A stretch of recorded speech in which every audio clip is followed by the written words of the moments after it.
Welcome to UPPSC मंथन। आज 16 अगस्त 2020 है और 16 अगस्त 2020 से रिलेटेड सारे मोस्ट इम्पॉर्टेंट करंट अफेयर को हम लोग पढ़ेंगे और उससे जुड़े हुए फैक्ट को भी समझेंगे। तो चलिए शुरू करते हैं। पहला क्वेश्चन है, राष्ट्रीय डिजिटल स्वास्थ्य मिशन को किसने लॉन्च किया है? तो राष्ट्रीय डिजिटल स्वास्थ्य मिशन को प्रधानमंत्री श्री नरेंद्र मोदी ने लॉन्च किया है, यानी यहाँ पर ऑप्शन ए प्रधानमंत्री सही है। प्रधानमंत्री श्री नरेंद्र मोदी ने 74वें स्वतंत्रता दिवस समारोह में अपने संबोधन के दौरान राष्ट्रीय डिजिटल स्वास्थ्य मिशन को लॉन्च किया है। इस मिशन के तहत प्रत्येक भारतीय को हेल्थ आईडी कार्ड प्रदान किया जाएगा। जैसे आधार कार्ड हर एक व्यक्ति का होता है और उसका यूनिक कोड होता है, उसी तरह इसमें भी होगा। आईडी कार्ड में व्यक्ति की पिछली चिकित्सा स्थिति, दवा, रिपोर्ट, उपचार और निदान के बारे में सभी जानकारियां फीड होंगी। यह मिशन पूरी तरह तकनीकी आधारित है।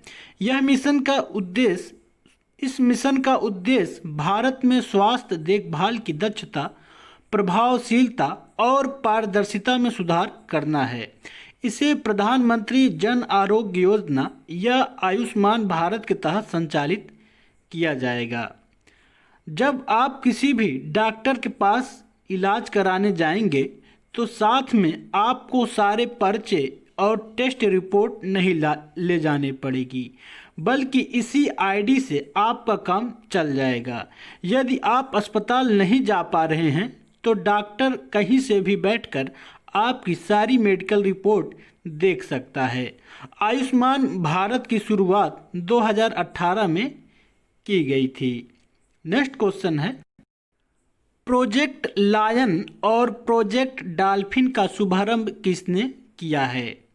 तो प्रोजेक्ट लायन और प्रोजेक्ट डॉल्फिन का शुभारंभ प्रधानमंत्री श्री नरेंद्र मोदी ने किया है, यानी यहाँ पर ऑप्शन ए प्रधानमंत्री सही है। प्रोजेक्ट लायन शेरों के स्वास्थ्य प्रबंधन पर ध्यान केंद्रित करेगा और शेरों को विश्व स्तर की देखभाल प्रदान करेगा। यह ध्यान दिया जाना चाहिए कि जनवरी 2020 में में लगभग 92 शेरों की मौत हो गई। 2018 में अभ्यारण्य में केनाइन डिस्टेंपर वायरस CDV के कारण लगभग 59 शेरों की मौत हो गई थी। एशियाई शेर संरक्षण परियोजना के लिए 97.85 करोड़ रुपए का बजट आवंटित किया गया है। प्रोजेक्ट डॉल्फिन क्या है? तो देश में नदियों और महासागरों में डॉल्फिन के संरक्षण और सुरक्षा के लिए प्रोजेक्ट डॉल्फिन को लॉन्च किया गया है। यह परियोजना मुख्य रूप से गंगा नदी डॉल्फिन पर केंद्रित है। गंगा नदी डॉल्फिन को 2010 में राष्ट्रीय जलीय पशु के रूप में घोषित किया गया था। डॉल्फिन को 2010 में राष्ट्रीय जलीय पशु को रूप में घोषित किया गया था। वर्तमान समय में भारत में 3700 डॉल्फिन गंगा नदी में पाई जाती हैं या गंगा नदी में मौजूद हैं। नेक्स्ट क्वेश्चन है, हाल ही में किस खिलाड़ी ने क्रिकेट से संन्यास लेने की घोषणा की है? तो यहाँ पर 4 ऑप्शन दिया गया है। तो महेंद्र सिंह धोनी ने क्रिकेट से संन्यास लेने की घोषणा की है, यानी ऑप्शन बी यहाँ पर महेंद्र सिंह धोनी सही है। महेंद्र सिंह धोनी को विश्व क्रिकेट इतिहास के सर्वश्रेष्ठ कप्तानों में से एक माना जाता है। MS धोनी का जन्म 7 जुलाई 1981 को रांची में हुआ था। उन्होंने अंतर्राष्ट्रीय एकदिवसीय कैरियर की शुरुआत 27 दिसंबर 2004 को बांग्लादेश के विरुद्ध की थी। धोनी ने अब तक 341 एकदिवसीय मैचों में 10,500 रन बनाए हैं। धोनी ने अपने टेस्ट कैरियर की शुरुआत 2 दिसंबर 2005 को श्रीलंका के विरुद्ध की थी। टेस्ट कैरियर में धोनी ने 90 मैचों में 4,876 रन बनाए थे।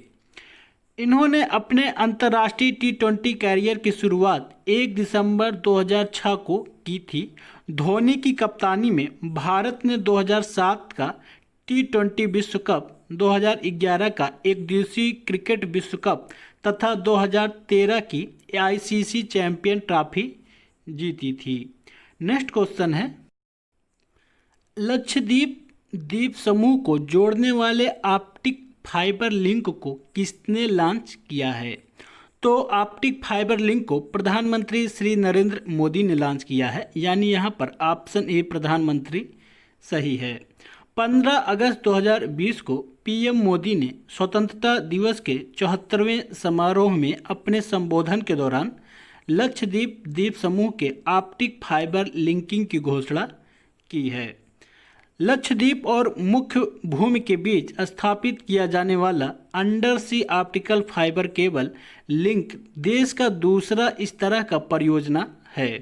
इस तरह का पहला केबल चेन्नई और पोर्ट ब्लेयर के बीच स्थापित किया गया था।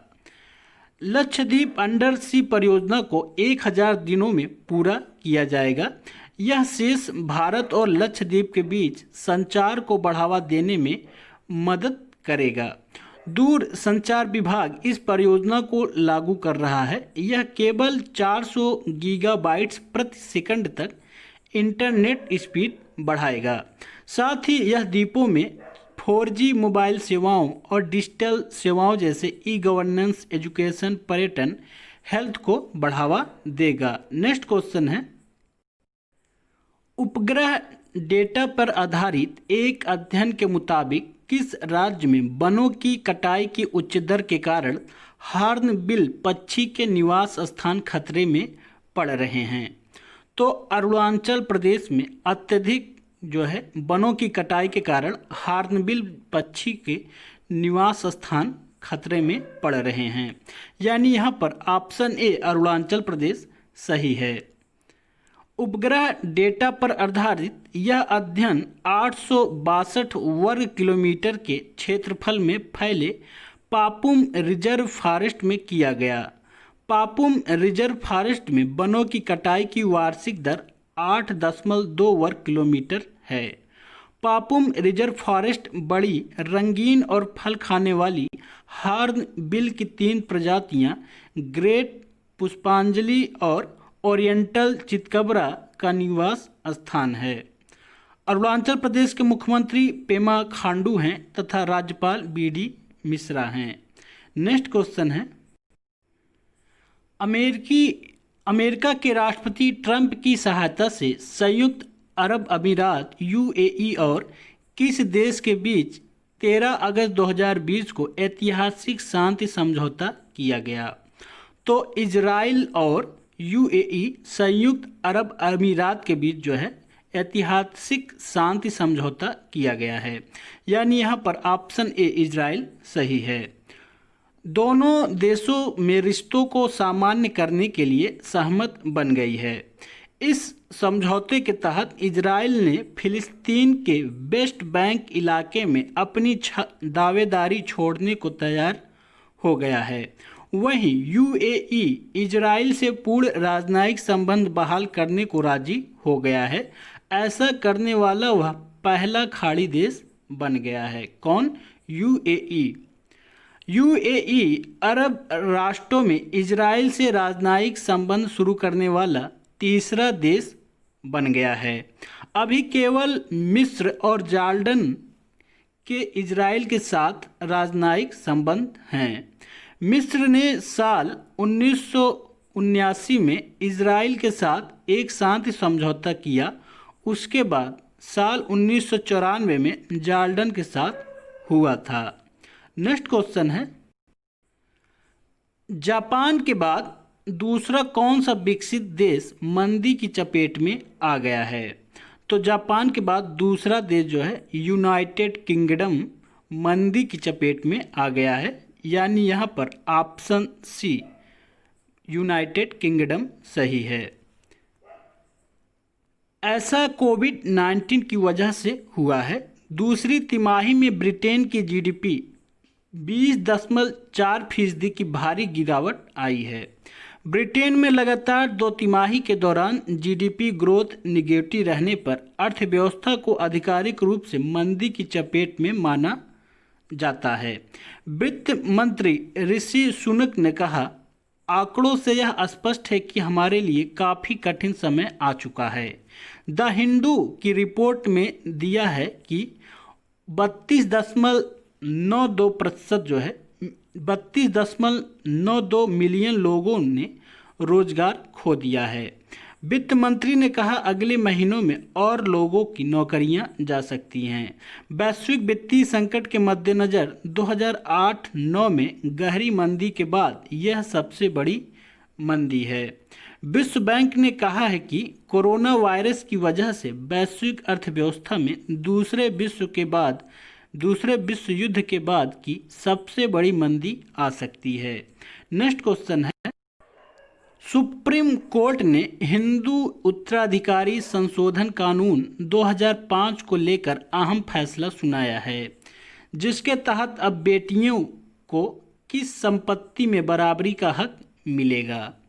तो बेटियों को अब पैतृक संपत्ति में बराबरी का हक दिया जाएगा, यानी ऑप्शन बी यहाँ पर पैतृक संपत्ति सही है। कोर्ट ने कहा, अगर पिता की मौत 9 सितंबर 2005 से पहले हुई है तो भी बेटियों को पैतृक संपत्ति में बराबरी का हक है। हिंदू उत्तराधिकारी कानून 1956 में लागू हुआ था। इसे 2005 में संशोधित किया गया था। इसके सेक्शन 6 में बदलाव करते हुए बेटियों को भी पैतृक संपत्ति में भागीदारी बनाया गया था। नेक्स्ट क्वेश्चन है, सृजन नाम का एक पोर्टल का शुभारंभ किसने किया है। तो सृजन नाम का पोर्टल का शुभारंभ जो है राजनाथ सिंह ने किया है। राजनाथ सिंह कौन है। तो राजनाथ सिंह रक्षा मंत्री हैं। रक्षा मंत्री राजनाथ सिंह ने सृजन नाम के एक पोर्टल का शुभारंभ किया है। यह एक वन स्टॉप ऑनलाइन पोर्टल है जो विक्रेताओं को स्वदेशीकरण की वस्तुओं के लिए एक्सेस प्रदान करता है। आत्मनिर्भर भारत की घोषणा के बाद रक्षा उत्पादन विभाग ने स्वदेशी पोर्टल सृजन defense.gov.in विकसित किया है, जिसका लक्ष्य रक्षा क्षेत्र में मेक इन इंडिया के लिए अवसर उपलब्ध कराना है। इस पोर्टल में उन वस्तुओं को प्रदर्शित किया जाएगा जो वर्तमान में भारतीय रक्षा उद्योग द्वारा आयात की जा रही हैं। नेक्स्ट क्वेश्चन है, हाल ही में सर्वश्रेष्ठ केंद्रीय विश्वविद्यालय का दर्जा किसे दिया गया है। किस विश्वविद्यालय को। तो जामिया मिलिया इस्लामिया विश्वविद्यालय को सर्वश्रेष्ठ केंद्रीय विश्वविद्यालय का दर्जा दिया गया है, यानी ऑप्शन ए जामिया मिलिया इस्लामिया सही है। शिक्षा मंत्रालय द्वारा हाल ही में जारी की गई केंद्रीय विश्वविद्यालय की सर्वश्रेष्ठ सूची में जामिया मिलिया इस्लामिया विश्वविद्यालय को सर्वश्रेष्ठ विश्वविद्यालय का दर्जा दिया गया है। वहीं अरुणाचल प्रदेश के राजीव गांधी विश्वविद्यालय को दूसरा और जेएनयू जवाहरलाल नेहरू विश्वविद्यालय को तीसरा स्थान दिया गया है। ये था आज का हमारा प्रमुख मोस्ट इम्पॉर्टेंट करंट अफेयर। हमारे इस वीडियो को अधिक से अधिक लाइक, शेयर और कमेंट करें, और जो लोग हमारे चैनल पर नए हैं वो लोग हमारे चैनल को सब्सक्राइब करें।